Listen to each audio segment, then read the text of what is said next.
Assalamualaikum warahmatullahi wabarakatuh. Halo teman-teman semua, apa kabar? Semoga kita semua dalam keadaan sehat, amin. Kembali lagi di channel saya. Video kali ini saya akan menceritakan sebuah kisah tentang sahabatnya Nabi yang bernama Salabah.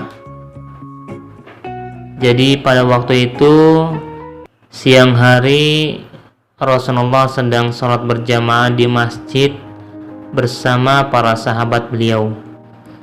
Di antara sederetan para sahabat yang makmum di belakang Rasulullah, nampaklah seorang tengah baya yang kusut rambutnya dengan berpakaian lusuh. Ia dikenal sebagai seorang sahabat Rasulullah yang tekun beribadah. Setelah Rasulullah menyelesaikan sholat, sahabat yang berpakaian lusuh itu segera beranjak pulang tanpa membaca wirid dan berdoa terlebih dahulu. Sehingga Rasulullah menegurnya, "Hai Salabah, mengapa engkau tergesa-gesa pulang? Tidakkah engkau berdoa terlebih dahulu? Bukankah tergesa-gesa itu keluar dari masjid adalah kebiasaan orang-orang munafik?" Salabah menghentikan langkahnya. Ia sangat malu ditegur oleh Rasulullah. Tetapi apa mau dikata, terpaksa ia terus terang kepada Rasulullah. "Wahai Rasulullah, kami hanya memiliki sepasang pakaian untuk sholat, dan saat ini istriku di rumah belum melaksanakan sholat karena menunggu pakaian yang aku kenakan ini. Pakaian yang hanya sepasang ini kami pergunakan sholat secara bergantian. Kami sangat miskin. Untuk itu, wahai Rasul, jika engkau berkenan, doakanlah kami agar Allah menghilangkan semua kemiskinan kami dan memberi rizki yang banyak." Rasulullah tersenyum mendengar penuturan Salabah. Lalu beliau berkata, "Salabah, sahabatku, engkau dapat mensyukuri hartamu yang sedikit. Itu lebih baik daripada engkau bergelimang harta, tetapi engkau menjadi manusia yang kufur." Nasihat Rasulullah sedikit menghibur hati Salabah, karena sesungguhnya yang ada dalam benaknya adalah ia sudah bosan menjalani hidup yang serba kekurangan.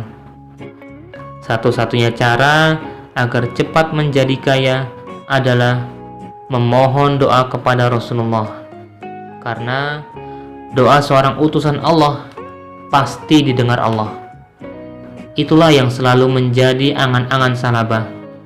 Hingga keesokan harinya, ia kembali menemui Rasulullah dan memohon agar beliau mau mendoakannya agar menjadi orang kaya. Rasulullah kembali menasihati, "Wahai Salabah, demi zat diriku berada di tangannya. Seandainya aku memohon kepada Allah agar gunung Uhud menjadi emas, Allah pasti mengabulkannya. Tetapi apa yang terjadi jika gunung Uhud benar-benar menjadi emas? Masjid-masjid akan sepi.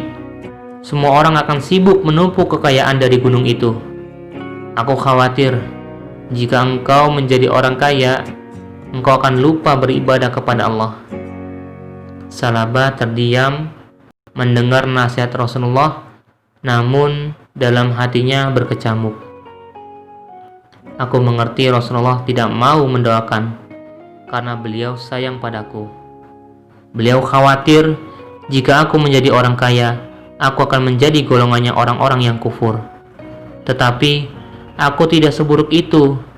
Justru dengan kekayaan yang kumiliki, aku akan membela agama ini dengan hartaku." Akhirnya Salabah pulang. Ia merasa malu apabila terus memaksa Rasulullah agar mau mendoakannya. Namun keesokan harinya, ia tidak kuasa menahan dorongan hatinya untuk segera terbebas dari belenggu kemiskinan yang kian mengimpitnya. Ditemuinya Rasulullah, ia memohon untuk yang ketiga kalinya agar Rasulullah mau mendoakannya. Kali ini Rasulullah tidak bisa menolak keinginan Salabah. Beliau mengadahkan tangan ke langit. Ya Allah, limpahkanlah rizkimu kepada Salabah. Kemudian Rasulullah memberikan kambing betina yang sedang bunting kepada Salabah. Peliharalah kambing ini dengan baik-baik, pesan Rasulullah. Salabah pulang membawa kambing pemberian Rasulullah dengan hati yang berbunga-bunga. Dengan modal kambing serta doa Rasulullah, aku yakin aku akan menjadi orang yang kaya raya. Hari berganti hari, bulan berganti bulan. Salabah yang dulu miskin dan lusuh telah berubah menjadi orang kaya yang terpandang. Kambingnya berjumlah ribuan. Di setiap lembah dan bukit terdapat kambing-kambing Salabah. Pagi itu, Salabah berjalan-jalan meninjau kandang-kandang kambing yang sudah tidak sesuai dengan jumlah kambing yang terus berkembang biak. Aku harus pindah dari sini, mencari lahan yang lebih luas untuk menampung kambing-kambingku. Akhirnya Salabah menemukan lahan yang luas di pinggiran Madinah. Di sana ia membangun kandang-kandang baru yang lebih besar. Namun demikian perkembangan kambing-kambing Salabah bagaikan air bah yang sulit dibendung. Kandang-kandang yang baru dibangun itu pun sudah penuh sesak oleh ribuan kambing. Dengan demikian, setiap hari Salabah disibukkan mengurus harta kekayaannya. Ia yang dulu setiap sholat 5 waktu selalu berjamaah di masjid, sekarang hanya datang ke masjid pada waktu sholat zuhur dan asar. Kini kandang-kandang yang baru dibangun Salabah di pinggiran Madinah sudah tidak lagi memenuhi syarat. Maka ia memutuskan untuk mencari area yang lebih luas lagi. Tentu saja, area yang masih sangat luas itu berada jauh di luar Madinah. Salabah sudah tidak memikirkan lagi bagaimana ibadahnya bila jauh dari Madinah. Kepalanya sudah dipenuhi dengan hubud dunia, hingga ia datang ke masjid hanya seminggu sekali, yaitu pada waktu sholat Jumat. Dengan semakin derasnya harta yang mengalir di rumah Salabah, kini ia lebih senang tinggal di rumah daripada jauh-jauh datang ke masjid. Bahkan sholat Jumat pun ia tak datang ke masjid. Sampai Rasulullah bertanya-tanya, "Wahai sahabatku, sudah sekian lama Salabah tidak kelihatan di masjid. Tahukah kalian bagaimana keadaannya sekarang?" "Wahai Rasulullah, Salabah sudah menjadi orang kaya. Lembah-lembah di Madinah maupun di luar Madinah telah penuh sesak dengan kambing-kambing Salabah. Benarkah? Mengapa ia tidak pernah menyerahkan sedekahnya sedikit pun?" Setelah Allah menurunkan ayat tentang kewajiban zakat, Rasulullah mengutus 2 orang sahabat untuk menjadi amil zakat. Seluruh umat Islam di Madinah yang hartanya dipandang sudah nisab zakat didatangi. Tak terkecuali Salabah pun mendapat giliran. Kedua utusan Rasulullah membacakan ayat zakat di hadapan Salabah. Kemudian setelah dihitung dari seluruh harta kekayaannya, ternyata memang banyak harta Salabah yang harus diserahkan sebagai zakat. Tak disangka, Salabah mukanya berubah merah. Ia berang. "Apa-apaan ini? Kalian mengatakan ini zakat, tetapi menurutku ini lebih tepat disebut upeti, pajak. Sejak kapan Rasulullah menarik upeti? Hah? Aku bisa rugi. Kalian pulang saja. Aku tidak mau menyerahkan hartaku."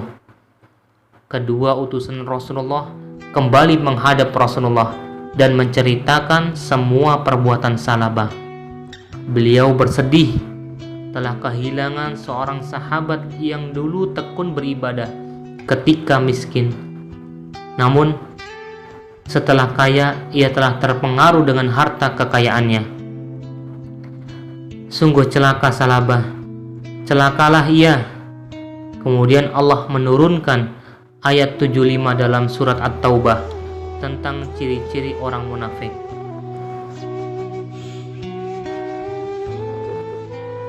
Ayat itu segera menyebar ke seluruh muslimin di Madinah, hingga ada salah seorang kerabat Salabah yang datang memberitahuinya, "Celakalah engkau Salabah, Allah telah menurunkan ayat karena perbuatanmu." Salabah tertegun. Ia baru sadar bahwa nafsu angkara murka telah lama memperbudaknya. Kini ia bergegas menghadap Rasulullah dengan membawa zakat dari seluruh hartanya. Namun Rasulullah tidak berkata apa-apa kecuali hanya sepatah kata, "Sebab kedurhakaanmu, Allah melarangku untuk menerima zakatmu." Rasulullah mengambil segenggam tanah lalu ditaburkan di atas kepala Salabah. "Inilah perumpamaan amalanmu selama ini, sia-sia belaka. Aku telah perintahkan agar engkau menyerahkan zakat, tetapi engkau menolaknya. Celakalah engkau Salabah." Salabah berjalan lunglai kembali ke rumahnya. Hari-hari dalam hidupnya hanya dipenuhi dengan penyesalan yang tiada arti. Sampai suatu hari terdengar kabar Rasulullah telah wafat. Ia semakin bersedih karena taubatnya tidak diterima oleh Rasulullah hingga beliau wafat. Salabah mencoba mendatangi Khalifah Abu Bakar sebagai pengganti Rasulullah. Ia datang dengan membawa zakatnya. Apakah Abu Bakar menerimanya? Abu Bakar hanya berkata, "Rasulullah saja tidak mau menerima zakatmu. Bagaimana mungkin aku menerima zakatmu?" Demikian pula di zaman kekhalifahan Umar bin Khattab. Salabah mencoba menyerahkan zakatnya. Umar pun tidak mau menerima zakatnya, sebagaimana Rasulullah dan Abu Bakar tidak mau menerima zakatnya.